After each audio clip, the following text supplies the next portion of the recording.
blatant advertising inside my hat and other heads by this lot. Some poets and this bloke, a bender scum. You've probably heard of him. If you haven't, well, probably just as well. There they all are, him. That's what I'm on about, dodgy bloke. These lot, poetic. Him, rambling nutcase. This book is available on... Couldn't say it because it makes me...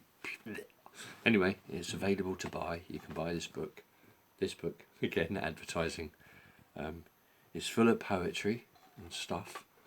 And some gobbledegook by me. I like gobbledegook. Just to prove it, here's a poem for you called Gobbledegook. This is to anyone that likes my poetry. I just make it up, so to speak, in all honesty. Whatever you think you saw or you read, believe when I say it came straight from my head. So, for what you just heard, I am not to blame. You may not have heard right, so it gives me no shame. I wish I was someone who is known to be clever.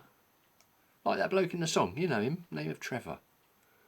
But the fact is, clever is something I ain't. And I only write this stuff on the days I can't paint. I don't really plan the stuff that I write. Therefore it may come out sounding like shite. I never get worried over what's in my head. I jot it all down, so it may well get read.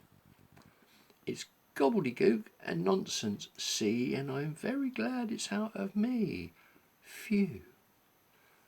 So you see then, my poetry just isn't real. Just some rambling on about the way that I feel. Sometimes it's nonsense because I feel that way too. Or gobbledegook, but I think that it's true. But if you do like it, that's also fine.